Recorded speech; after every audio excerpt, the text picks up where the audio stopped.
저는 어깨가 안 좋아요. 여기 이상은 안 가고 좀 아프거든요. 힘줄이 원인입니다. 어깨 통증 제대로 알려줄 어깨 치료 분야 권위자가 떴다. 대부분 어깨가 아프면 근육이나 뼈 이런 데 이상을 의심하지만 3분의 2 정도가 힘줄 때문이죠. 힘줄의 장난에서 시작된 어깨 통증의 습격. 힘줄의 장난에 의해서 가장 많이 발생하는 어깨 4대 질환 알려드리겠습니다. 연령 불문 누구에게나 찾아오는 힘줄의 장난. 도식견을 의심하셔야 합니다. 저 아직 30대거든요. 39살. 어깨 통증을 해소하고 힘줄을 집중 관리할 수 있는 어깨 스트레칭을 알려드리도록 하겠습니다. 고통 없는 어깨를 위한 힘줄 맞춤형 솔루션. 엄청나게 시원하면서 어깨가 그냥 쫙 펴지는 느낌. 지금 시작합니다. 대국민 건강 프로젝트 나는 몸치다.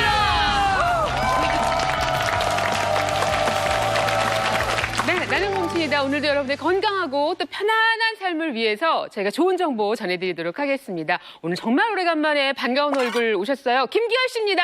네, 안녕하세요. 김기열 씨 반갑습니다. 김기열입니다. 오랜만에 뵙습니다. 와, 요즘에 인터넷 개인 방송 하시느라고 개인 방송으로 엄청나게 또 바쁘시잖아요. 우리 후배 중에서 내가 또 가장 좋아하는 후배고. 뭐야 맨날 나오는 미안하다. 지난주에도 그랬거든. 아, 예. 항상 잘 먹고, 잘 자고, 잘 거시기 하면 건강하다고 그러는데. 네. 후배는 어디 아픈 데는 없지? 아니, 그러니까 제가 그 게임 방송을 3년 정도 했거든요. 이제 4년째인데 그 오랫동안 이렇게 하다 보니까 밤낮이 바뀌어요. 그러니까 사실 영양제도 먹고 그러는데 몸이 좀 많이 안 좋습니다, 사실. 이제 저희 프로그램을 통해서 김기열 씨의 몸 상태 확인도 하시고 또 더 좋아지기를 바라겠습니다. 자, 본격적인 주제 발표. 오늘의 이 부위, 신체 부위는요, 우리 몸에서 유일하게 360도 회전이 가능합니다. 어디가 있을까요? 360도 회전. 목이요. 어디가 있을까요? 머리. 네, 머리, 머리. 생각해보세요.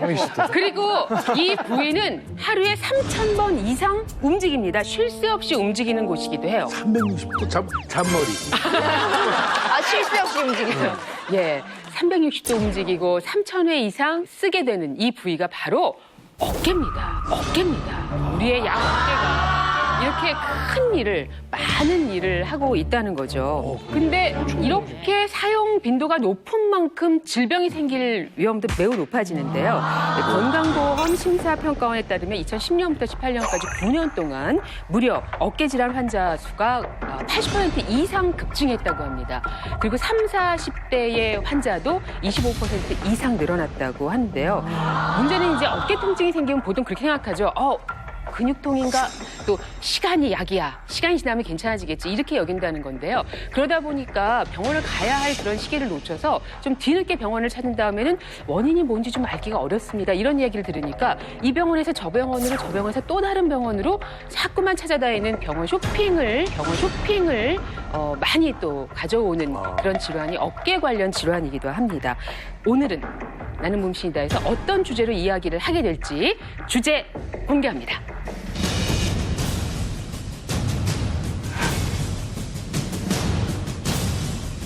나는 몸신이다. 오늘의 주제입니다. 어깨 통증, 50견 회전근개 파열의 원인, 힘줄의 장난입니다. 장난? 힘줄에 대해 생각해 보신 적 있으세요? 힘줄이 있죠? 여기. 있겠죠. 있겠죠? 있기는 있는데 그냥 힘줄로는 연관을 지어본 적이 없죠. 야구하는 사람들이 뭐 이렇게 뭐가 끊어졌다 뭐 그렇죠. 맞아. 그런 얘기는 들어봤지만 정확하게 힘줄이란 두 글자는 못 들어봤어요. 네네. 근데 정말 저는 어깨가 안 좋아요. 다른 데는 괜찮은데 진짜 어깨가 아팠거든요. 오른쪽이 더 그래요? 왼쪽은 아무렇지도 않아요. 맨날 마우스 잡고 이렇게 하니까 여기가 아파요. 이거 좀 들기도 좀 힘들고 이게 좀 이렇게 좀 올라가면은 잘 안 되고 아, 많이 아프시죠? 그 정도. 네, 이게 좀 잘 이것도 안 돼요. 근육통이라고 생각을 하고 좀 방치를 했는데 좀 더 심해지더라고요. 그 어깨라는 게 조금 불편해도 정말 신경 쓰이죠. 그럼요. 저는 사실 일상생활에서 저는 불편한 건 없어요. 네. 근데 어느 순간 이렇게 해서 이제 다 붙는데 요거는 괜찮은데 요거는 갈라 그러면 여기가 아파서 더 이상 왼쪽만 그러세요? 왼쪽만. 다들 환자구나. 아니, 어깨 안 좋은 분이 요즘 그렇게 많으세요, 사실. 네. 우리 한국 사람 특히 성인 중에 60% 이상이 적어도 한 번 이상 극심한 어깨 통증을 겪어본 경험이 있다라고 확인이 돼 있습니다. 그만큼 어깨 통증을 앓는 사람이 많다라고 나와 있는데 이 정도의 빈도면 얼마나 많으냐? 허리 통증과 비슷하다는 거예요. 그 많은 사람들이 어깨가 불편하다, 아프다를 앓고 있는데 이분들이 왜 아픈지 모르는 사람이 너무 많아요. 이 어깨 아픈 사람의 약 3분의 2 정도가 힘줄이 원인입니다. 힘줄이 원인입니다.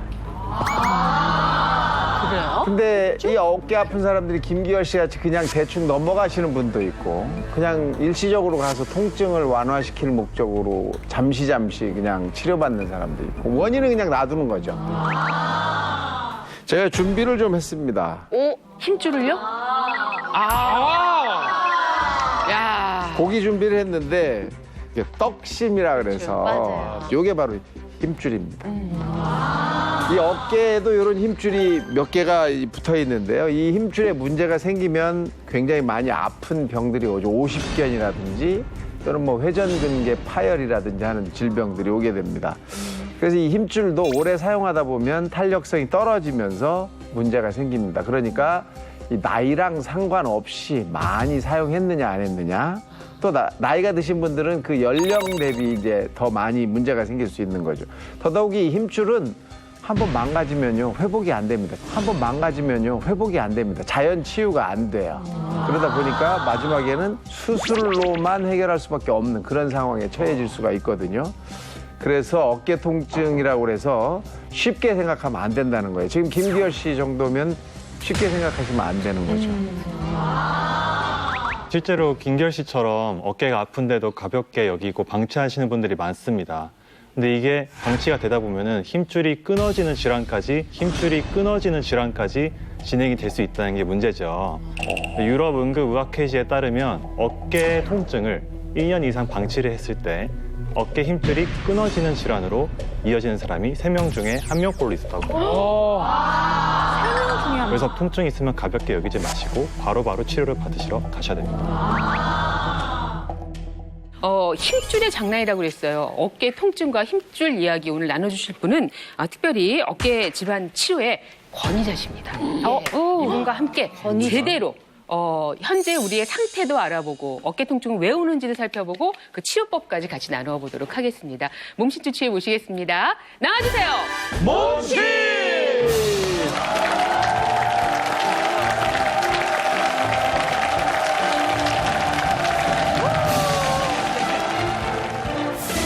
원인 불명, 욱신욱신 아픈 어깨 통증. 어깨에 숨겨진 진짜 비밀, 힘줄의 장난을 낱낱이 파헤친다. 오늘의 몸신 주치, 정형외과 교수 김양수. 자, 인사해 주실까요? 네, 안녕하십니까. 정형외과 교수 김양수입니다. 네, 반갑습니다. 어떤 이야기를 해주실지 정말 궁금하고요. 많은 분들이 네. 벌써 어깨 통증 호소하고 계세요. 어떻게 네. 도와주실 거예요? 대부분 어깨가 아프면 근육이나 뼈, 인대, 뭐 신경 이런 데 이상을 의심하지만 어깨 질환의 대부분 3분의 2 정도가 힘줄 때문이죠. 어깨 질환의 대부분 3분의 2 정도가 힘줄 때문이죠. 이 힘줄이 어떤 장난을 치기에 우리 어깨가 망가지고 통증을 느낄 수밖에 없는지 어깨 통증의 진짜 이야기를 지금부터 하나씩 알려드리겠습니다. 네. 오늘 어떤 이야기를 해주실지 정말 기대가 되는데요. 박 기자, 우리 김 교수님은 어떤 분이세요? 김양수 교수님은 어깨 통증 질환 치료 분야의 권위자이신데요. 특히 인공관절 수술을 대체할 수 있는 최소 침습 수술법을 개발하셨고 또 그 효과를 입증하신 분이기도 합니다. 그리고 되게 상처가 적고 회복이 빠른 관절 내시경 수술 분야의 전문가이시기도 하시고요. 어깨 통증 치료와 관련해서는 아주 다수의 논문으로 국내외에서 15회 이상 논문상을 수상하셨을 정도로 어깨 치료 분야의 네로라 하는 명이십니다. 와! 잘 나왔다. 네, 가야 될 것 같은데 한번 치료받으러. 예, 네, 그러니까요. 잘 좀 부탁합니다. 오늘. 대단한 분이시네요. 선생님 저는 여태까지 힘줄이 인대 의학적 용어로 인대라고 하는 거 아닌가 저 그렇게 알고 있었는데 아닌가요? 아니 그리고 왜 야구 선수나 뭐 축구 선수나 인대 파열 뭐 이런 이야기를 저희가 이제 인대가 많이 늘어났다. 접하게 되니까 이런 얘기 워낙 많이 그냥 힘줄을 조금 전문 용어로 인대라고 하나 보다 뭐 이렇게 생각을 하는 거죠. 아, 그렇지 한자로. 않고요. 예, 힘줄을 한자로는 건이라고 하고요. 우리 아킬레스건 할 때 네네. 건이 아킬레스 힘줄입니다. 아킬레스 근육이 아니고 아킬레스 힘줄. 그래서 그 정확하게 우리가 용어를 정리하자면은 인대는 뼈랑 이어주는 안전구조물을 이어주는 게 인대고요. 뼈랑 근육을 이어주는 게 힘줄입니다. 근육과 뼈를 연결하는 것이 힘줄이고요. 그렇죠. 뼈와 뼈를 연결하는 것이 인대. 그걸 또 오늘 알면서 근데 오늘은 저희가 다뤄볼 게 바로 힘줄이라는 거죠. 네. 어깨 힘줄이 중요한 이유는 어깨 구조를 보면 알 수 있습니다. 어깨 관절은 운동 범위가 넓고 사용량도 많은데 움직임이 자유로운 반면 구조적으로는 불완전한 관절의 구조를 갖고 있어요. 구조적으로는 불완전한 관절의 구조를 갖고 있어요. 예를 들어서 네. 고관절 같은 경우에는 이것이 이제 고관절 뼈가 됐고요. 이거는 다리뼈에 해당됩니다. 요 둘이 연결된 것이 고관절인데 예. 이 그릇 안에 있는 공처럼 굉장히 안정적으로 뼈 끝이 요 안에 쏙 들어가 있으니까 아무리 움직여도 빠지지가 네. 않고 안정적으로 유지하는데요. 네. 근데 어깨 관절 같은 경우에는 골프 티 위에 있는 공처럼 그냥 얹어져 있는 굉장히 불안정한 관절 구조를 가지고 있습니다. 예, 지금 이게 이런 건데 그럼 이렇게까지 가볍게 얹혀져 있다는 건가요? 그렇죠. 이 큰 어깨뼈가? 아니, 그래서 어깨가 뭐 빠진다라는 그런 게 저런 것 그래서 때문에 습관적 탈구나 이런 어깨 빠짐이 잘 하나씩 일어나게 나오네, 되고요. 비밀이. 어디로든지 움직일 수 있는 반면 살짝 건들기만 해도 바닥에 떨어지기 때문에 이게 불안정한 관절을 가지고 있습니다. 여기서 어깨를 앞에서 보면 네. 팔이 견갑골과 만나는 부위가 관절인데 그 부위가 굉장히 골프 티처럼 굉장히 작게 되어 있습니다. 그 크기가. 지금 보시면 초록색과 파란색이 만나는 그 지점이 아주 작고 예. 그다음에 그릇처럼 정확하게 딱 잡아주게 돼 있질 않군요. 예. 그냥 다 있다라고 하는 느낌으로 지금 보이는데요. 그래서 해당하는 팔 위쪽 뼈 끝이 네. 이 골프 티 위에 있는 그 작은 뼈처럼 불안정하기 때문에 그걸 보호하는 역할이 떨어지게 됩니다. 정말 움직여도 어깨 손상이 심각하게 받을 수 있는 이유죠. 이때 어깨를 안정적으로 움직이게 하는 것이 바로 어깨를 감싸고 있는 관절 주머니와 그 주위를 감싸고 있는 힘줄이 됩니다. 예. 어깨 주변에는 네. 5개의 힘줄이 있죠. 앞에서부터 4개의 힘줄이 붙어 있어서 회전근개를 형성하는데 맨 앞쪽에 붙어 있는 것이 견갑하근, 견갑하건이죠. 같은 말로. 위쪽을 덮고 있는 것이 극상건, 극상근에 붙어 있는 극상건. 다시 돌려서 뒤쪽으로 보면 네. 2개의 힘줄이 있는데 저 위쪽이 극하건, 그 밑에 있는 게 소원근입니다. 그래서 4개의 힘줄로 이루어져 있는 것이 회전근개라고 해서 어깨 관절을 잘 움직일 수 있게 도와주고 안정성을 높여주는 기능을 합니다. 예, 지금 화면에 보이시는 거 근육에 해당하는 극상근에 붙어 있는 힘줄이 극상건. 그다음에 근육인 견갑하근에 붙어 있는 힘줄인 견갑하건. 그다음에 극하근에 붙어 있는 극하건, 소원근에 붙어 있는 소원근이 4개의 힘줄이 합해서 회전근개라는 것을 이룹니다. 그래서 어깨뼈와 위팔뼈를 연결해줘서 자유로운 어깨 관절 운동을 도와주게 되죠. 그 회전근개 맨 앞에 견갑하근과 두 번째인 극상근 사이에 이두근이 있습니다. 이두근 많이 들어봤어요. 예, 머리가 2개라 해가지고 이두인데요. 하나는 짧은 머리, 긴 머리가 있습니다. 그래서 그걸 합해서 4개의 회전근개와 이두근 하나까지 합해서 5개로 말씀드린 겁니다. 이두근은 좀 들어봤네요, 그래도. 그러면 저 같은 경우에 이렇게 왼쪽 팔을 올릴 때 어느 각도 이상이 되면 여기가 이렇게 딱 걸리거든요. 그러면 그게 이 뭐 힘줄에 문제가 생긴 거일 수도 있겠네요. 지금 현재. 그렇죠. 근데 선생님이 뭐 어깨 힘 많이 주세요? 왜 그 힘줄이 안 좋아지셨죠? 특별히 글쎄 팔을 많이 쓰러 뭐 이쪽 손으로 따기를 많이 때렸나?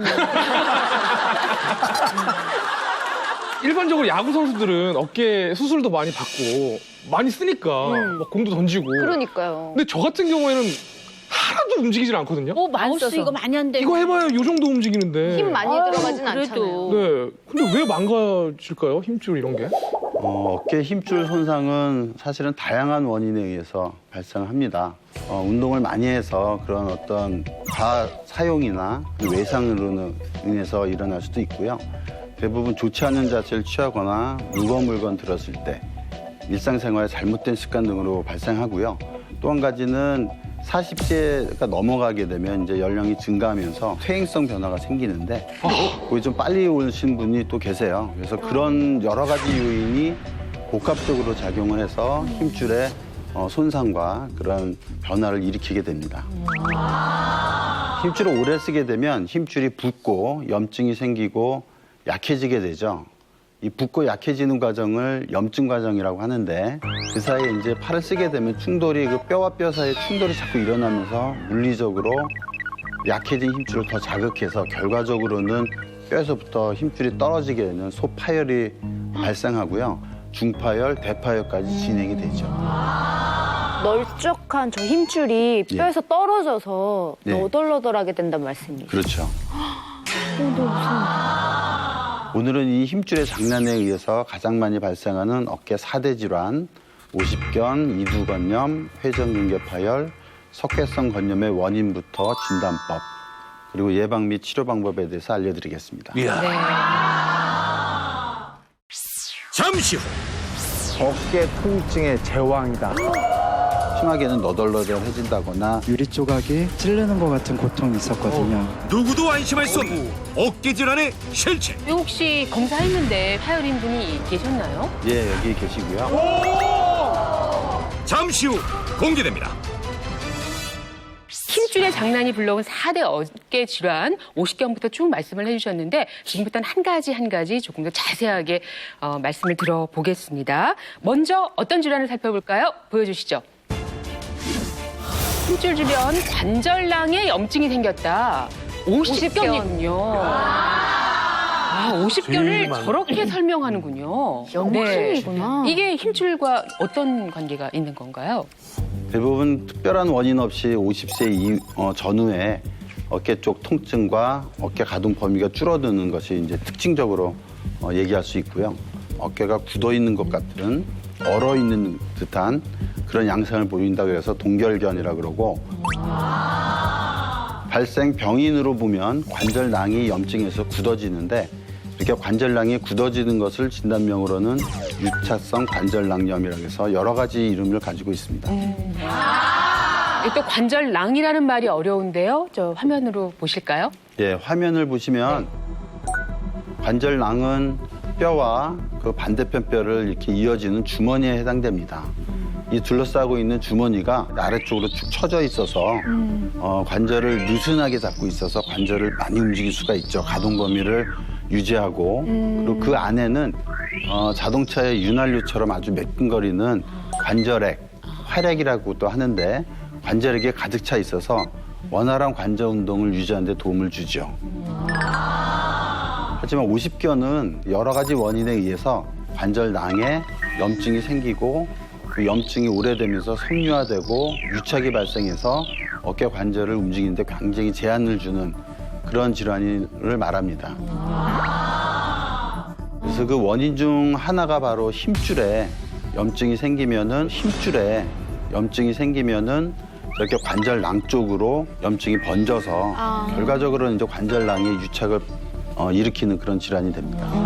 설명하시는 말씀을 들어보니까 이게 뭐 원인이 여러 가지라고 네. 힘줄의 손상 원인이 그러면은 비단 뭐 젊은 사람이라고 해서 꼭 안 걸린다는 법도 없는 거네요. 이건 맞습니다. 뭐 마냥 안심할 수만은 없는 얘기인 것 같은데요. 네, 실제 이 50견 환자의 10명 중 한 2명 정도는 30, 40대 젊은 나이에 발병한 것이고요. 또 뭐 50대뿐만 아니라 60대, 70대에서도 나타날 수 있는 만큼 이 50견의 경우에는 어느 누구도 안심할 수 없는 질환이죠.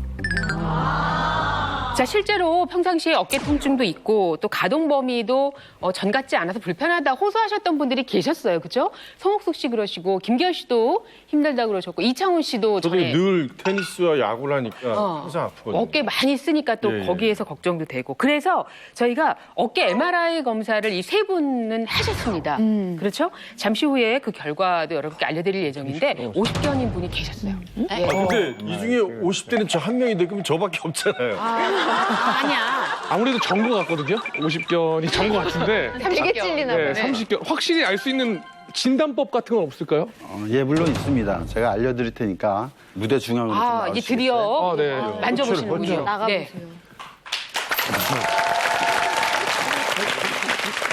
자, 지금부터 김기열 씨하고 참 보기보다 부실해가지고 네. 김기열 씨와 함께 할 이 검사법은 뭐 의사 선생님이 하시는 방법이기도 하고 댁에서 자가 진단을 할 수 있는 방법이라고요. 예, 댁에서 혼자 네. 자가적으로 자가 진단을 할 수 있는 방법입니다. 예, 그렇다면 화면을 통해서 먼저 여러분 어떤 방법인지 보실까요? 하나하나 예, 설명을 김기열 씨. 부탁드리겠습니다. 화면 먼저 보시면 예, 팔을 이렇게 먼저 앞으로 팔을 이렇게 뻗으신 상태에서 만세하듯이 제 외래성 환자한테 만세해보세요라고 얘기합니다. 네. 팔을 쭉 뻗어서 귀에 가까이 붙이는 동작을 한번 해보세요.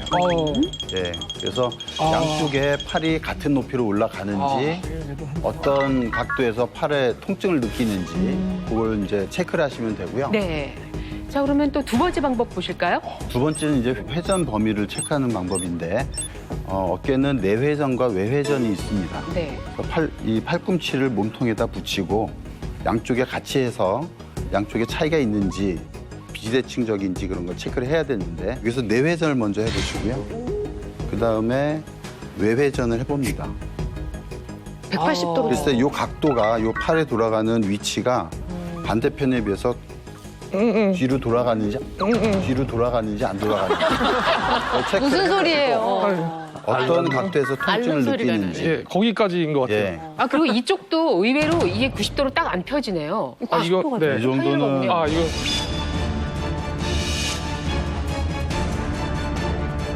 네. 이 정도는 이거 원래 좀 뻣뻣하신 분 같아요. 자, 이것을 한번 측면으로 보여드릴게요. 한번 보실까요? 이렇게 네, 보시면. 이건 여기까지. 네, 이 측면에 좀 비교가 되시는지 모르겠는데요. 차이가 이렇게 있어요. 차이가 많이 나네요. 네네. 반대. 이쪽 각이 지금 보이시죠? 그 차이가. 여긴 90도까지 되는데 네. 이거는 여기까지가 한계네요. 이쪽도 많이 떨고는 있어요. 네, 유연하진 않습니다. 이렇게 돼야지. 근데 놀라운 게 외회전만 어려운 게 아니라 원래 내회전도 또 그 각도가. 예, 그래서 안 되는 내회전을 거거든요. 지금 세 번째가 내회전을 주로 이제 정확하게 보기 위한 방법인데요. 네. 등 뒤로 돌으셔서 네. 이건 동시에 하는 게 아니고 한쪽씩 하는 겁니다. 이 그래서 동작이요. 안 아픈 쪽 팔을 이렇게 뒷짐져서 네. 요 손가락을 위로 올립니다. 그래서 흉추 7번까지 할 수 있는 데까지 해보시면. 예, 7번 이상 올라가면 좋네요. 정상입니다. 또 없이 올라갈 것 같은데. 네. 여자분들 같은 경우에는 이제 속옷에 해당하는 거기까지 올라가면은 이제 정상 범위가 되고요. 오른쪽 한번 해보시겠어요? 네, 이 정도. 엄지 손가락까지 오는 그 레벨을 측정을 해서 여기가 손이 어디까지 올라가는지 양쪽을 체크하면은 지금 딱 보시면 되겠지만 나가진다는 지금 허리선에서 거의 멈췄거든요.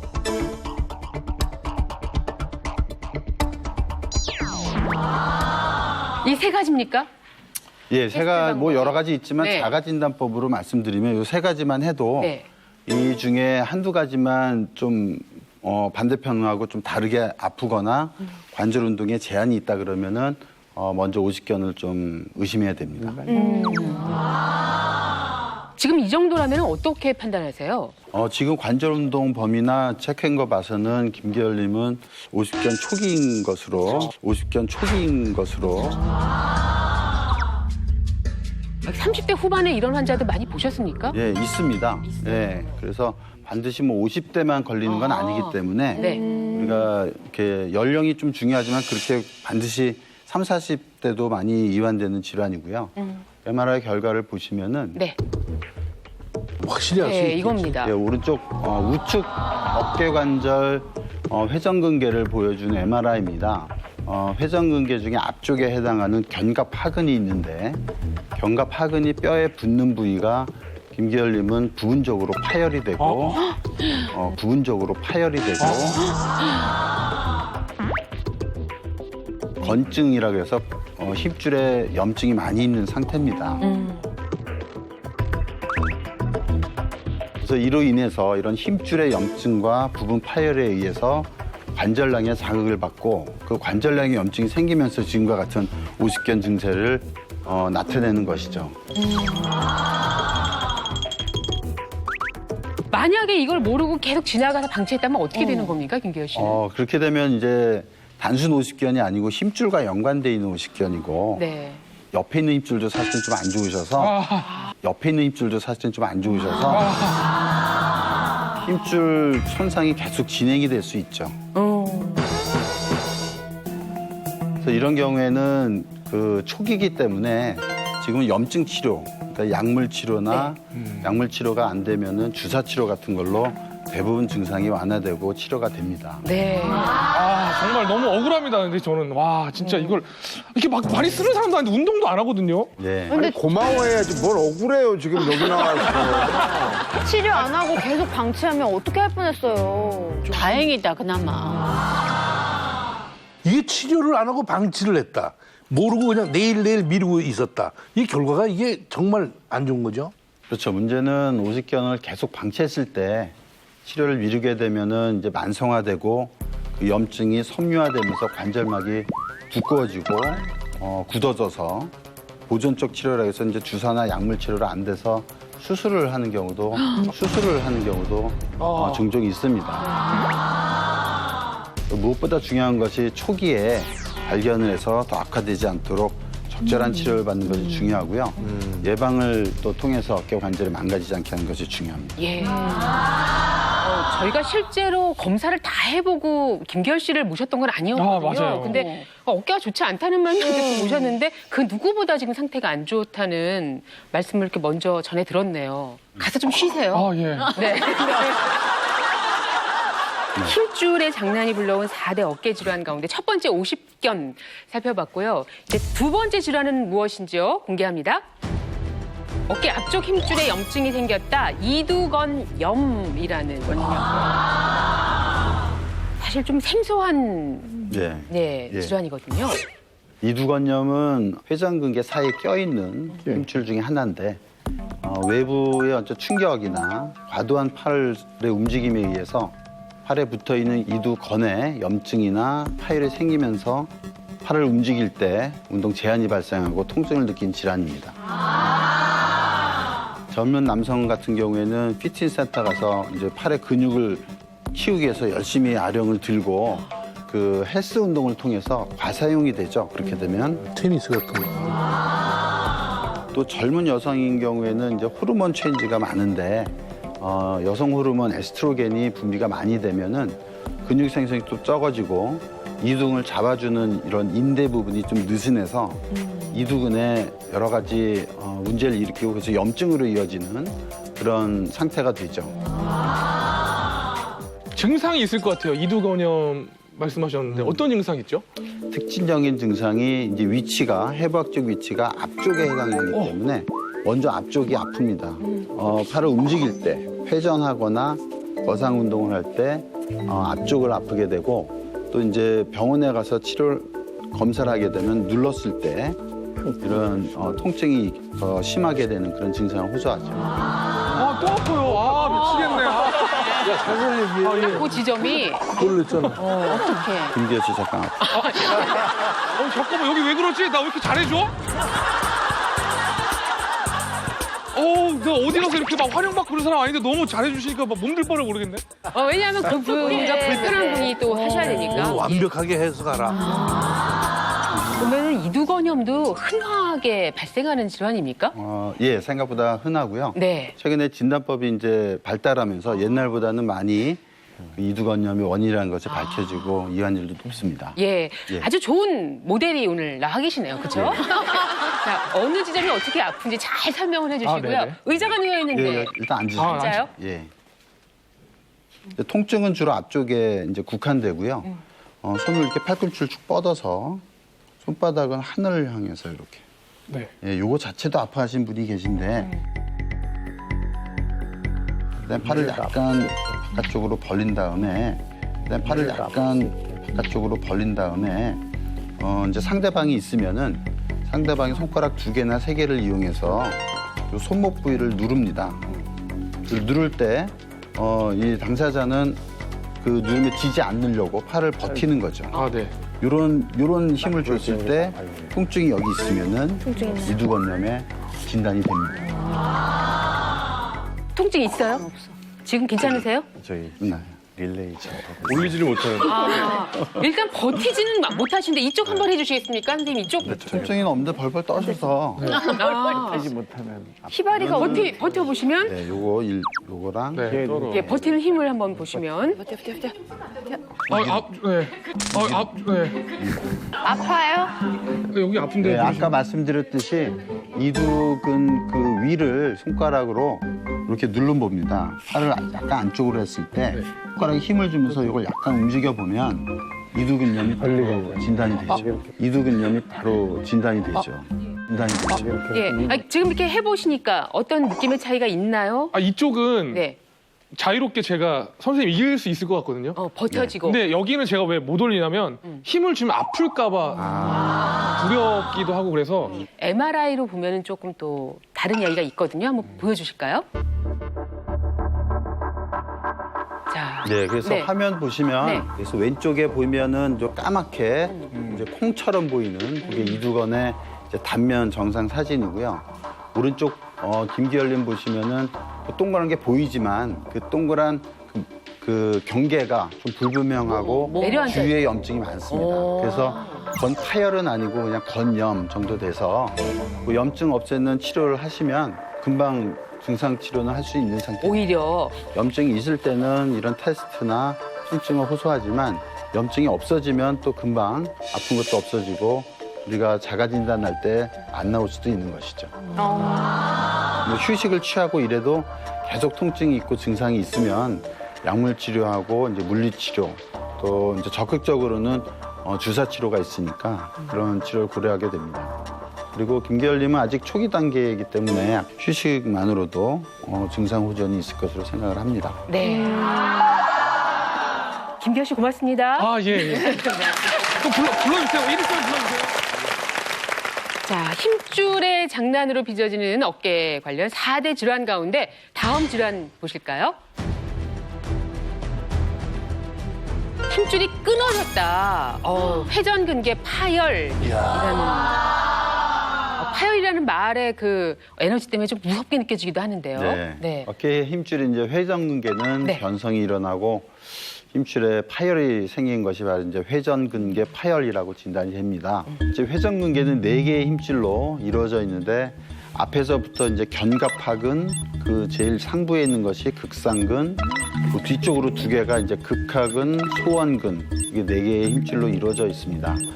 가장 많이 이완되는 거는 극상근, 가장 위쪽에 있는 상부에 있는 극상근이 전체 힘줄 파열의 3분의 2에 해당되는 파열 이완율을 가지고 있습니다. 네, 그래서 중년에서 발생하는 어깨 통증의 70% 정도가 회전근개 파열로 바뀔 정도로 흔한 어깨 질환이고요. 회전근개 파열은 직접적으로 힘줄에 손상이 생기는 질환이죠. 저희 혹시 검사했는데 회전근개 파열인 분이 계셨나요? 예, 여기 계시고요.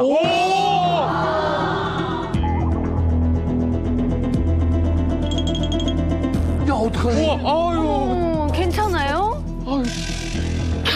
또 김기열 씨인가요? 네. 와, 식은땀 나네. 누구시죠? 김결님은 이번에는 아니고요. 빠졌습니다. 그럼 다른 분이에요? 예, 이창훈님과 송옥숙님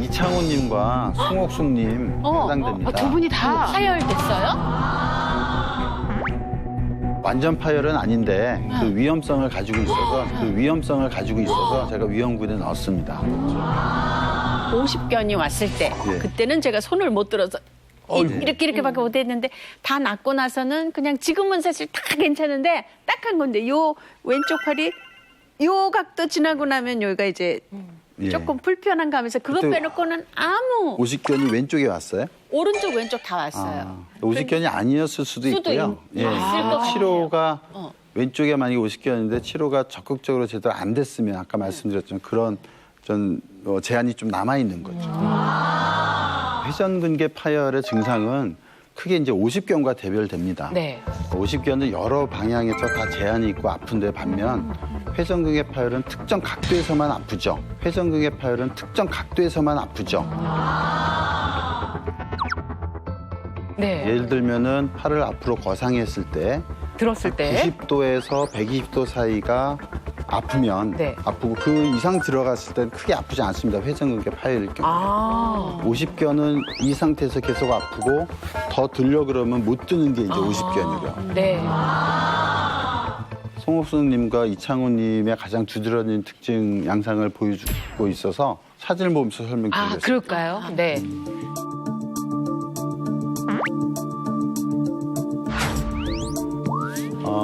얼핏 보면 비슷해 보이지만 저 동그란 원 안에 화살표 보시면은 그 회전근개 극상근인데 극상근에 해당하는 그 모양이 약간 찌그러지는 모양이 보입니다. 안으로 쏙 이렇게 들어갔죠. 네. 예, 그 말 안장처럼.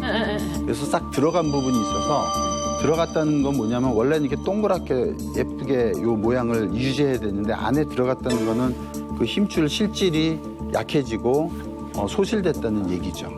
그래서 건염이 심하고 아주 엄격하게 진단을 하면은 부분 파열 한 10%, 부분 파열 한 10%. 부분 파열.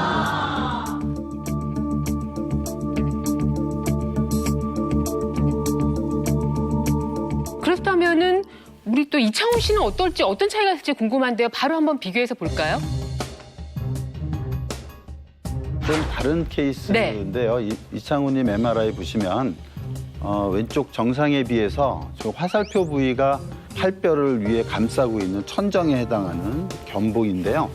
견봉 끝이 이렇게 구부러져 있고 왼쪽처럼 이렇게 일직선이 아니고 곡선을 이뤄서 끝이 이렇게 뾰족한 그런 양상을 띱니다. 그래서 이게 타고나게 저렇게 생겼을 수도 있고 많은 자극이 이제 반복되면서 그래서 축적이 돼서 이렇게 변형되기도 하는데 네. 저런 그 견봉을 가지고 계신 분들은 팔을 이렇게 머리 위로 올리는 그런 뭐 거상이라든지 회전이라든지 그 팔을 올리는 동작을 하게 되면은 밑에 있는 힘줄이 충돌이 일어나고 염증을 일으킬 수 있는 그런 상태가 되죠. 근데 이 상태가 보통 운동선수들한테 많이 나올 수 있는 그런 상태라면서요? 예, 운동선수들이 그렇고 또 이제 약간 이제 연령이 증가하면서 네. 퇴행성 변성이 올 수도 있고 그렇습니다. 네. 거의 운동 선수 수준으로 그러면 지금 하고 있다라는 소린가요? 그러니까 그 지금 한 총 10년 동안 야구 3루수 했지, 투수 했지, 그러니까 예. 공을 멀리 던져야 되니까 예. 많이 하고 또 테니스도 지금 3년 됐거든요. 총 거의 10년 정도를 어깨를 계속. 쓰다 보니까 거의 뭐 예. 선수처럼 망가져 있네요. 예. 예. 선수는 아니고. 자, 이게 만약에 계속된다면 어떻게 되는 겁니까? 예를 들면 이제 옷감이 이제 새 옷감이 오랫동안 쓰게 되면 이제 닳아서 뭐 심하게는 너덜너덜해진다거나 심하게는 너덜너덜해진다거나 이게 약해지는 그런 현상이 있게 돼서 회전근개도 마찬가지입니다. 힘줄이 닳게 되고 변성이 일어나서 결국에는 이제 파열이 일어날 수가 있게 됩니다. 자, 그러면 저희가 보통 이게 충돌 증후군 이 말 많이 하지 않습니까? 네. 그게 이 중간 단계쯤 되는 걸까요? 그렇죠. 충돌 증후군은 파열 일어나기 전 단계. 네. 힘줄에 염증이 생겼는데 그 위에 이제 견봉, 천정뼈에 이 힘줄이 계속 움직일 때마다 팔 들 때 네. 그 견봉이 이렇게 닿는 닿죠. 거죠. 충돌이 된다고 해서 충돌 증후군인데 네. 그것이 이제 계속 반복되면 파열이 일어나는 전 단계에 해당합니다. 그러면 회전근개 파열이 이루어지면은 어떤 통증이 오게 되나요? 통증이. 자, 그래서 네. 그 증상들을 한번 또 네. 하나씩 보면서 여러분들 지금 나는 어떤 상태인지 확인하시겠어요? 회전근개 파열의 경우 일어날 수 있는 증상들 보여드리겠습니다. 자, 이런 분들은 회전근개 파열을 의심하셔야 됩니다. 네. 첫 번째로 팔뚝에 통증이 있으나 팔꿈치 밑으로 통증이 없다.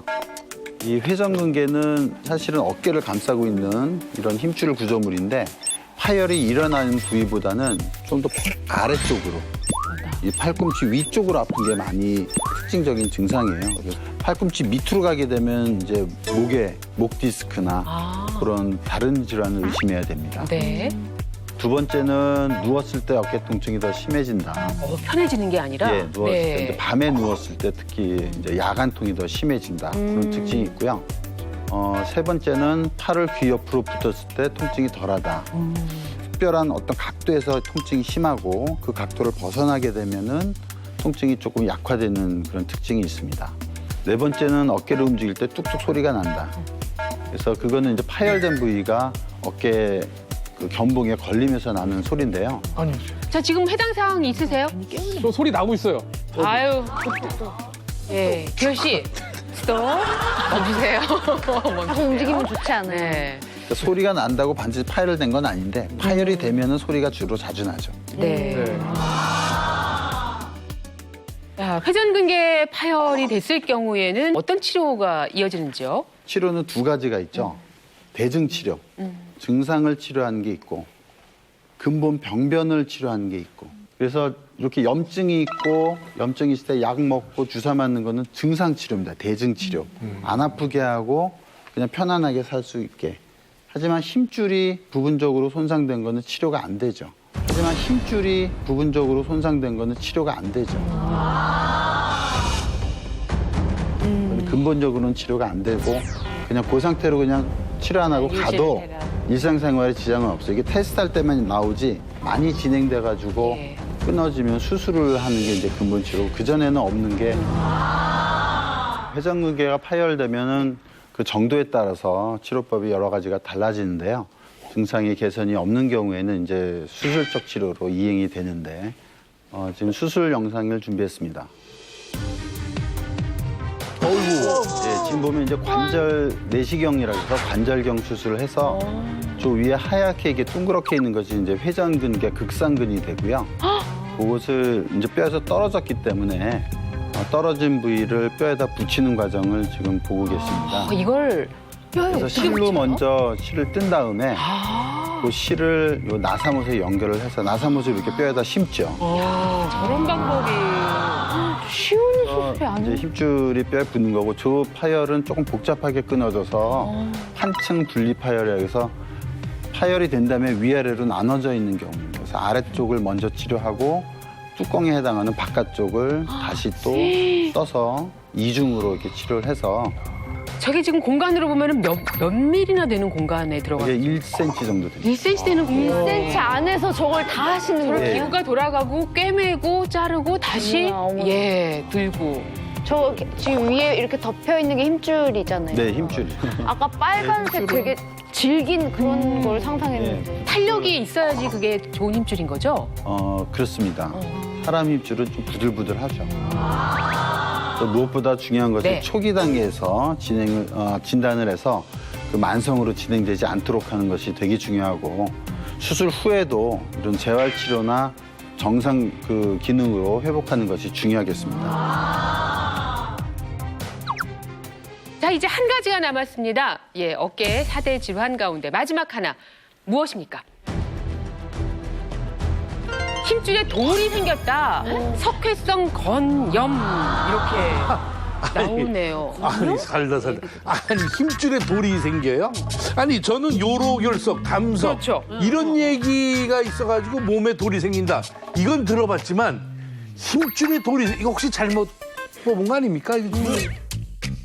말씀하신 것처럼 소변이 배설되는 그 길인 요로에 이제 돌이 생긴 건 이제 요로결석이라 그러고 담낭 쓸개에 생긴 돌이 이제 담석이라고 하는데요. 어깨 힘줄에도 이런 돌이 생길 수가 있습니다.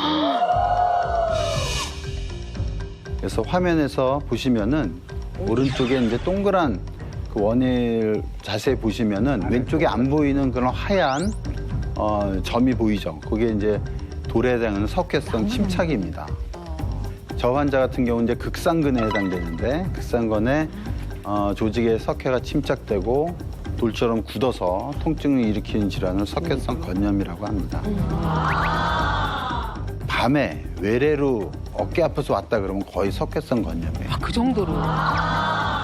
이 석회성 건염이 급성으로 오게 되면 거의 골절과 비슷한 정도의 통증을 유발하거든요. 그러니까 뭐 아주 극심한 통증이니까 응급실을 안 올 수가 없죠. 그러니까 이유는 왜 그러냐면 이 힘줄 사이에 돌멩이가 이제 혈액순환도 막고 그 안에서 화학적 물질, 즉 염증 물질을 아주 세게 분비해내기 때문에 이런 극심한 통증이 일어나게 되는데요. 그러다 보니까 이 석회성 건염을 어깨 통증의 제왕이다. 어깨 통증의 제왕이다. 이렇게 얘기할 수도 있고 또 화학적 종기다. 이런 표현도 하기도 합니다. 일단은 안 생기게 하는 게 가장 좋으니까 뭐 예방 관리가 절대적으로 중요하다고 볼 수 있습니다. 저희가 이제 이렇게 고통스럽다는 석회성 건염 그 통증으로 실제 지금 좀 고생하고 있는 분이 오늘 또 사례자로 오셨는데요. 안녕하세요. 네, 안녕하세요. 46세 허신근입니다. 아유, 네. 오래 기다리셨습니다. 네. 어떤 상태셨어요? 그러니까 올해 초에 밤에 잠을 자는데 그쪽으로 누워 자면은 극심한 고통 때문에 잠에서 깰 수밖에 없어서 올해 2월에 병원에 가서 이제 엑스레이를 찍었는데 석회성 건염이라는 진단을 받았습니다. 그래서 약물 치료, 그다음에 주사 치료, 물리 치료를 받던 중에 조금 호전되는가 싶었는데 올해 5월 달에 다시 오른쪽까지 번져서 이 석회성 건염이란 게 원인이 어떻고 또 증상, 정확한 증상, 그다음에 치료법에 대해서 정확히 알고 싶어서 이 자리에 나오게 됐습니다. 근데 이거 뭐 아까 화학적 종기라고도 표현을 하셨는데 얼마나 아프길래? 제가 한 10년 전쯤에 족저근막염을 앓았었거든요. 그러니까 족저근막염도 이제 발 뒤꿈치에 염증이 생기면서 침대에서 첫 발을 아침에 내딛었을 때 유리 조각이 찌르는 것 같은 고통이 있었거든요. 그리고 또 제가 이제 중학교 때 이제 손목이 골절이 돼 있었는데 손목 골절보다도 훨씬 더 아픈 통증이 일어나고요. 특히 뭐 이제 우리 애들하고 놀아줄 때 애들도 안을 수 없는 정도로 되니까 굉장히 심한 통증이 있었습니다. 근데 왜 생기는 거예요? 궁금하네요. 왜 생기는 겁니까? 석회성 건염이요? 석회성 건염은 사실은 그 원인이 명확히 밝혀져 있지는 않습니다. 왜 그런지 정확히 지금 뭐 논문상에서 잘 알려져 있지 않은 건데 평소 자세가 이제 안 좋거나 또는 그 힘줄에 가는 혈액 순환이 좀 안 좋으면 이제 일시적으로 허혈성 변화가 생깁니다. 그렇게 되면 이제 무기질인 석회가 거기에 침착이 되고 그것이 진행이 되면 피가 안 가면서 거기 염증 반응이 일어나면서 급성 통증을 일으키게 되죠. 이 통증의 특징은 석회가 막 쌓이고 만들어질 때 아프다기보다는 만들어질 때는 형성기라 그러고 그것이 이제 나중에 만성으로 되면서 녹습니다. 녹는 건 이제 흡수기가 되는데 흡수기 때 아픈 거예요. 막 형성될 때는 잘 모르고 엑스레이도 안 나타나고 그러다가 만성으로 되고 이게 녹으면서 치약처럼 말랑말랑하게 되는 그런 시기가 있거든요. 흡수기가 되는데 그때 이제 통증이 심하게 되고 한 힘줄에 생겼다가 그 옆에 있는 힘줄에 또 재발하기도 하고 여러 가지 양상이 있습니다. 예, 그 석회성 건염 지금 말씀 들어보니까 아주 고약한 질환이라는 네. 생각이 드는데 그렇다면 그 진단이나 뭐 치료 이거 어떻게 이루어질지 저는 어떻게 하면 예방할 수 있나요? 근데 그 방법이 알려져 있지 않은 거네요. 그렇죠. 예방법은 특별한 건 없고요. 네. 평소에 이제 스트레칭이나 혈액 순환을 조금 유지하는 게 이제 뭐 예방법이라면 예방법이고 치료는 급성이거나 이제 석회가 적으면은 염증 없애는 약물이나 증상 치료로 되고 만성적으로 돼서 석회가 점점 커지고 염증이 이제 심해져서 그걸 없애야지만 이제 통증이 없어질 경우에는 석회를 잘게 부수는 체외 충격파 치료가 있고 드물게는 아까 보여드렸듯이 관절 내시경 수술로 이행이 됩니다. 자, 그렇다면 지금 계속 말씀하신 게 그거예요. 힘줄은 뻣뻣해지면 안 된다. 자, 뭐 스트레칭이 필요하다. 역시 이 힘줄 관리하는 방법은 그건가요? 어깨가 아프면은 보통 근력 운동을 해서 어깨 강화 운동을 하려고 하는데 어깨 근육을 강화한 것이 오히려 어깨에 붙어 있는 힘줄에는 압박을 가하고 힘줄이 딱딱하게 굳게 만들 수 있는 별로 안 좋은 방법이에요. 그래서 40세 이전에는 운동을 하는 것이 힘줄에도 좋고 근육에도 좋지만 40세 넘어가면은 근육에만 좋고 힘줄에는 안 좋을 수가 있어요. 과도한 운동은. 네. 그래서 힘줄을 좋게 하는 운동은 사실은 없다. 힘줄을 좋게 하는 운동은 사실은 없다. 이렇게 알고 계시면 되고 무리한 운동을 피하는 것이 힘줄에 좋고요. 그다음에 어느 정도의 스트레칭 운동으로 관절 운동 범위를 유지시키고 그다음에 혈액순환을 좋게 하고 힘줄이 딱딱하게 굳는 것을 방지하는 그런 법이 우리의 힘줄에 대해서는 예방법이라고 말씀드릴 수 있습니다. 예. 자, 원래 몸이 좀 안 좋으면은 네. 운동을 좀 하라고 하잖아요. 그렇죠. 병원 가면. 근데 운동을 하지 말라는 얘기는 처음 들었어요. 아 그러면 김양수 교수님은 절대 그런 운동은 안 하시겠네요. 과연 어깨 치료 분야 권위자가 실천하는 어깨 운동법의 정체는? 김양수 교수님은 절대 그런 운동은 안 하시겠네요.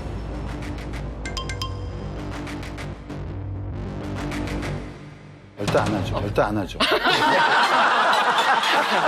자, 이 말씀에는 사실 또 우리가 유연하게 오래 힘줄을 잘 쓰기 위해서 우리가 스트레칭, 유연하게 만드는 게 얼마나 중요한가 하는데 더 방점을 두신 걸로 알겠습니다. 운동을 전혀 안 하면 안 되는 거 아니겠습니까? 일상생활 열심히 해야 돼. 운동을 하는데 이제 유산소 운동을 하고 근력 운동은 하체와 이 코어 운동으로 그런 걸로 충분히 우리가 필요한 근육을 확보할 수가 있습니다. 네. 잠시 후 어깨 통증을 해소하고 어깨 손상까지 예방할 수 있는 스트레칭입니다. 시원한데요? 완전 시원해. 팔 한번 들어보세요. 어깨 통증을 잡을 진짜 솔루션. 잠시 후 공개됩니다. 자, 어깨 통증을 완화해줄 그리고 어깨 질환에서 좀 편안하게 해줄 어깨 튼튼 운동 솔루션을 지금부터 시작하겠습니다. 오늘 어떤 분이 등장하실지 같이 큰 목소리로 외쳐보겠습니다. 나와주세요. 몸치!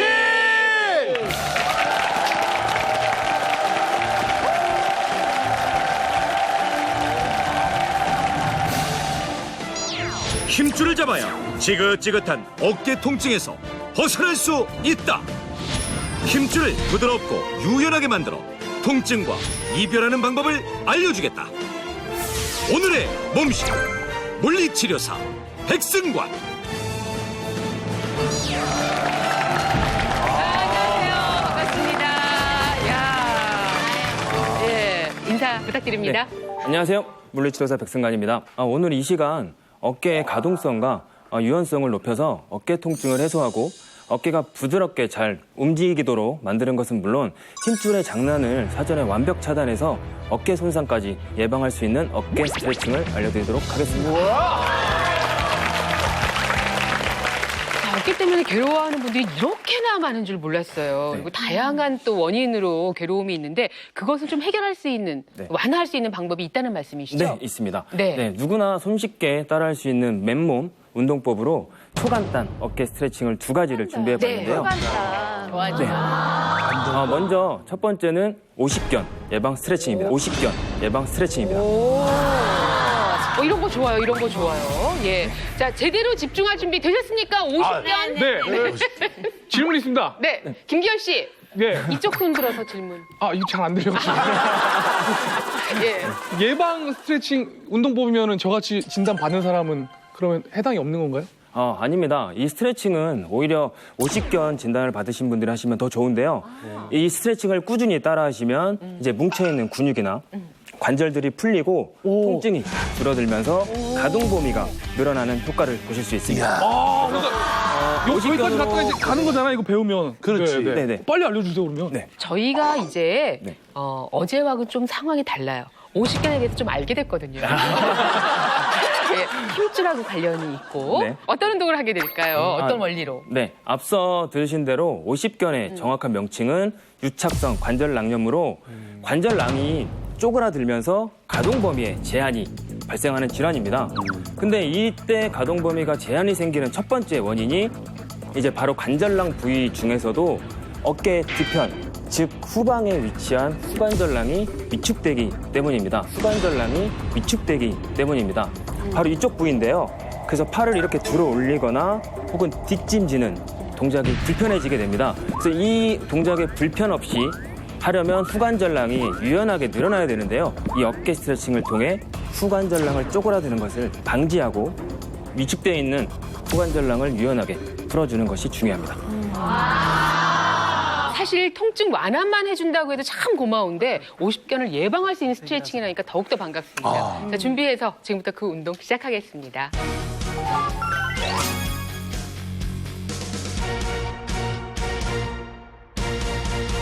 먼저 어떻게 누냐면 옆으로 이렇게 누워주실 거예요. 특히 아픈 쪽이 바닥으로 가셔야 됩니다.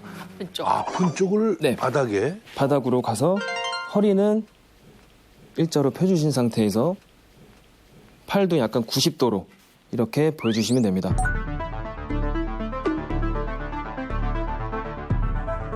이 상태에서 손바닥이 밑으로 가게끔 이 바닥 쪽으로, 그러니까 발가락 쪽으로, 그다음에 손등이 머리 쪽으로 이렇게 누워주시고요. 이때 어깨는 무조건 90도를 유지하셔야 됩니다. 그렇게 해서 살며시 주먹을 쥐어준 상태에서 이 안 아픈 손으로 손목을 잡고 밑으로 이렇게 내려주시면 됩니다. 버티면서 내릴까요? 아닙니다. 그냥 내리면? 네, 지그시 이렇게 내려주시면 되는데요.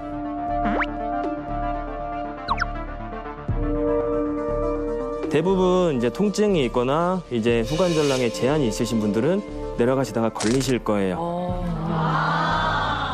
참지 마시고. 되던데요?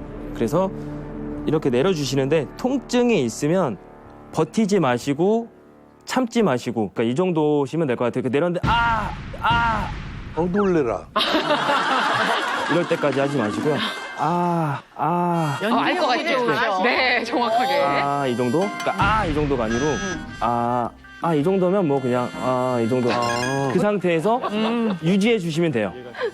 원래 통증이 없으신 분들은 이렇게 밑으로 다 내려가요. 쭉 이렇게.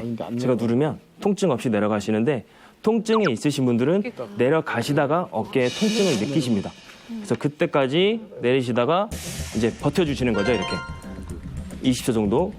20초. 하나, 둘, 셋, 지금 넷, 전부 다 들어 누우셨어요, 전문가분들. 네. 일곱, 여덟, 아홉, 열, 열하나, 열둘, 열셋, 열넷, 열다섯, 열여섯, 열일곱, 열여덟, 열아홉, 스물. 이때 올라오실 때 천천히 올라오세요. 대부분의 사람들이 이렇게 스트레칭하고 나서 바로 올라오시는데 오히려 그러시면 손상이 올 수 있어서 천천히 이렇게 올라오시면 됩니다.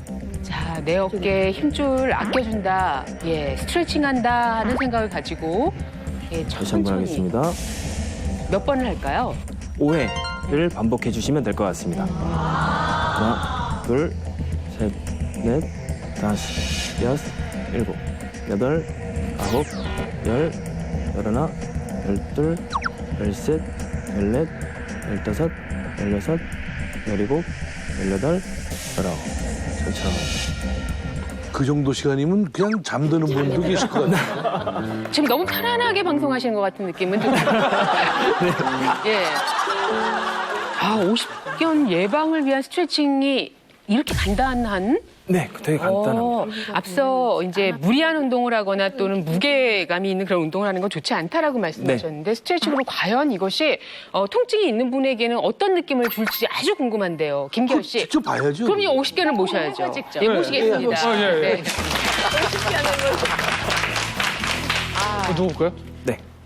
이건 아니래. 아까 저기서 해봤는데 괜찮았어요. 자, 누우시고. 편하게 누우시고. 네. 근데 속살이 참 희네요. 하얘요, 아주. 그냥 뻔해요. 네. 너무 안 보나 보다. 네. 허리는 피시고. 네. 편합니다. 좋다. 좋다. 이때는 조금 더 몸을 앞으로 기울이시게. 이 상태에서 이렇게 잡으시고 주먹만 살짝 잡으세요. 제가 먼저 한번 당겨 볼게요. 이쯤에서 제한이 걸리시네요. 네. 자, 보세요. 뭐지? 이러시면 안 돼요.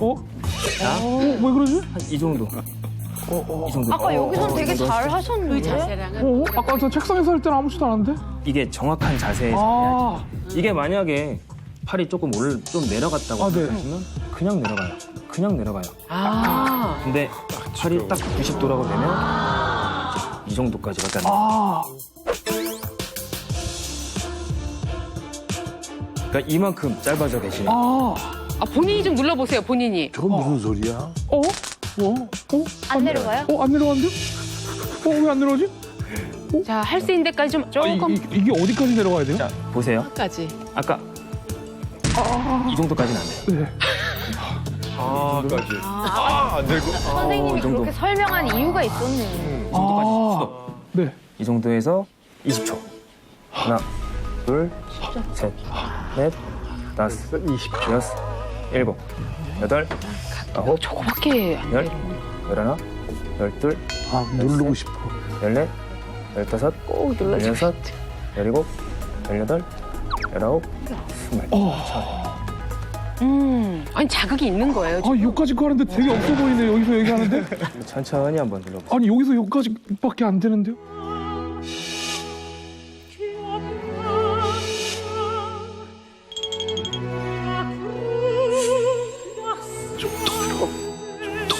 아니요, 욕심 부리지 마세요. 아니요, 욕심 부리지 마세요. 오히려 욕심 부리시면 더 손상당할 수 있으니까 할 수 있는 만큼만 딱 이 정도까지만 할게요. 다시 하나, 둘, 셋, 넷, 호흡은 편하게. 다섯, 여섯, 일곱, 오늘 잘 나왔다. 여덟, 진짜. 아홉, 열, 열하나, 열둘, 더 내려가지 마세요. 예. 열다섯.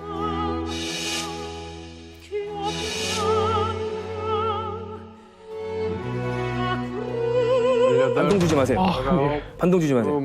네. 됐습니다. 또 하나 주의 드릴 게 있는 게 뭐냐면요. 이런 스트레칭 하실 때 간혹 가다가 이렇게 더 욕심내시고 반동 주시는 분들이 계세요. 아. 절대 반동 주시면 안 됩니다. 그냥 지그시만 눌러주시면 돼요. 이게 자세를 잡고 하는 거랑 그냥 하는 거랑 완전 다르네요. 그럼요. 지금 사실 제가 좀 약간 허리를 구부렸거든요. 그리고 좀 이렇게 하면 좀 다치고 있어요, 제가 네. 뒤에서. 못 구부리게. 이렇게 하면 아파요. 이렇게 하면. 이렇게 하면 허리를 딱 피면 아파요. 머리도 지금 너무 하늘을 보고 있는 거 아니에요? 머리도 지금 너무 하늘을 보고 있는 거 아니에요? 점점 하늘을 보고 계세요. 예. 어깨 뒤쪽 혹시 어떻습니까? 뒤인지는 모르겠는데요. 그 전체적으로 되게 동그랗게 아픈 것 같아요. 다시 한 번 더 하겠습니다. 많이 내려가. 진짜 많이 내려갔다. 진짜 아픈가 봐요. 숨 쉬시죠? 호흡하세요.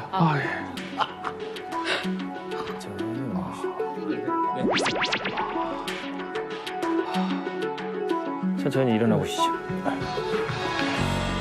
아이고, 수고했어. 도현 씨, 어떠세요? 조금 뭔가 확 순환이 되는 듯한 느낌은 있으신지? 지금 되게 약간 다 뭉친 것 같은 그런 느낌? 오히려? 뻐근한. 네네. 뻐근한 느낌. 네네. 팔 한번 들어보세요. 팔 한번 들어보세요.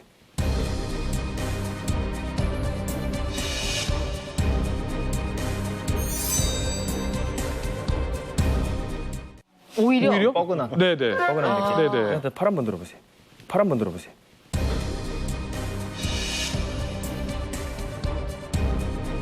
이건 뭐 넘어갔는데 여기는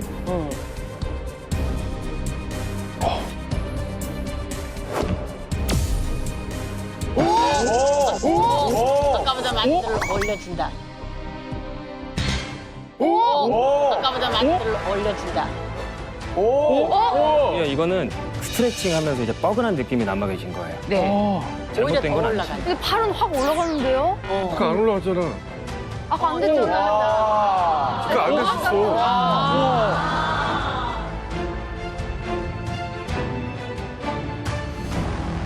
어떻게 보셨습니까, 이 동작? 예, 이 동작은 그 스트레칭 운동의 가장 기본적이고 굉장히 중요한 네. 스트레칭 운동이고요. 누워서 한다는 게 굉장히 중요한 포인트입니다. 이 눕게 되면은 모든 근육이 다 이완이 되고 근육이 이제 편한 자세가 되기 때문에 스트레칭에 집중하게 되죠. 그래서 아주 좋은 운동이고 저도 외래에서 수술한 환자나 오십견 환자한테 이 운동을 가르쳐주고 있습니다. 좋은 운동이네. 네. 네, 두 번째 어떤 운동이에요? 제가 준비한 초간단 어깨 스트레칭 두 번째는요. 어깨 힘줄을 집중 관리할 수 있는 어깨 회전근개 스트레칭입니다. 어깨 회전근개 스트레칭입니다. 이거 바로 누나와 우리의 운동이네. 찬스. 근데 가면서 봐. 근데 우리는 약간 뭐 파열과 약간의 변형이 있으려고 그러는데 해도 돼요? 괜찮아요. 가만히 있으라 그랬잖아요, 선생님이. 무조건 쓰지 말라고. 네. 그렇게 전부 이렇게 일자로만 가시면 세상 살기 어려워요.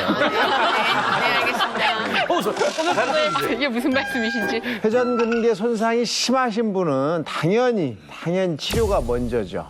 그 치료하지 않고 스트레칭만 하고 앉아있다. 이거는 좀 잘못된 거죠. 그런데 이 보조적인 스트레칭을 가볍게 하시는 것은 사실 도움이 됩니다.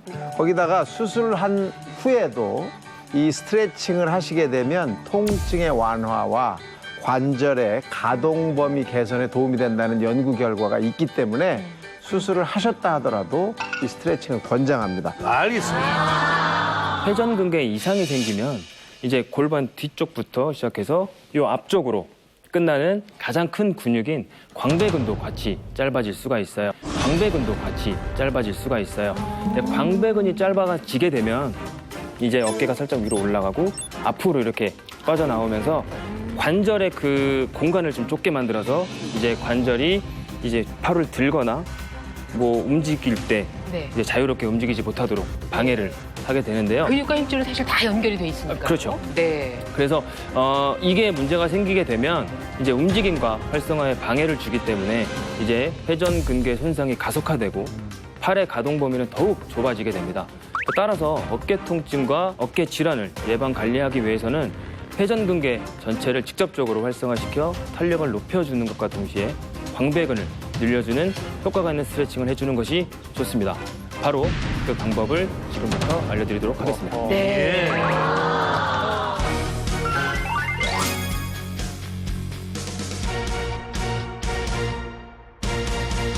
어떤 동작인지 궁금합니다. 의자가 준비되어 있는데 좀 보여주실까요? 네, 지금부터 보여드리도록 하겠습니다.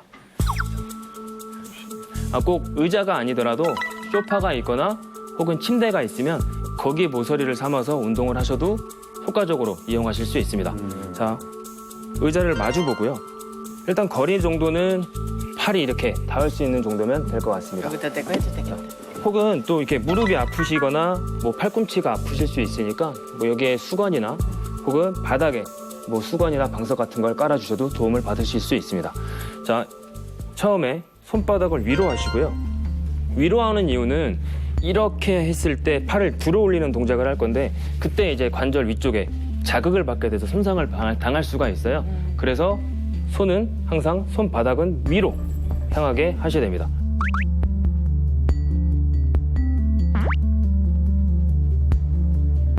그 상태에서 팔꿈치를 대시고요. 그대로 뒤로 그냥 앉아주시면 돼요. 엉덩이가 뒤꿈치에 단다라는 생각으로 뒤로 이렇게 스트레치를 해요. 겨드랑이부터 쫙 늘어나겠네요. 이때 편하게 그냥 뒤로 이렇게 앉아주시면 됩니다. 뭐 앞에 복부부터 쫙 늘어나겠는데요? 복부는 전혀 상관이 없습니다. 그래요? 네. 이쪽만 이제 광배근만 이제 선택적으로 늘려주는 거기 때문에. 오, 시원한데요? 오, 완전 시원해요. 이때 주의사항이 있습니다. 이 상태로 11자가 돼야지 이게 이렇게 안쪽으로 모아지시면 안 돼요. 자, 보세요.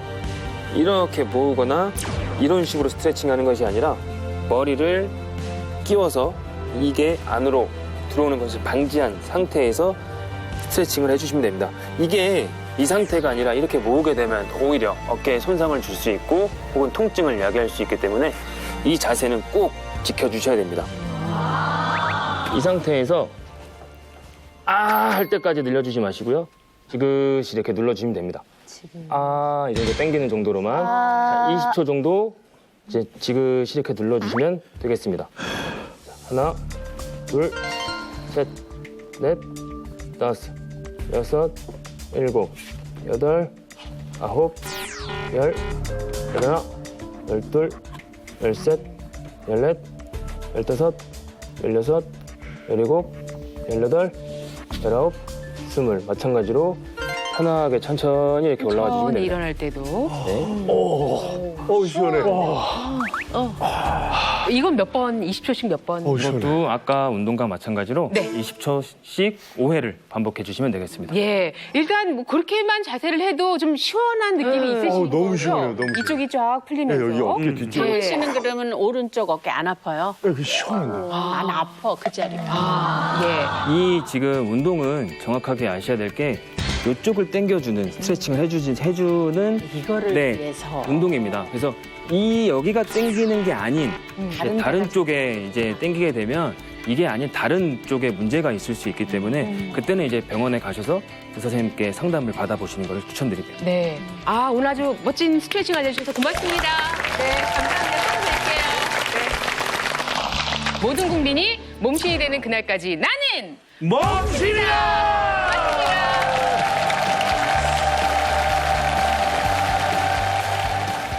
이것이 제대로 이루어지지 못할 때 돌연사할 수도 있다고 합니다.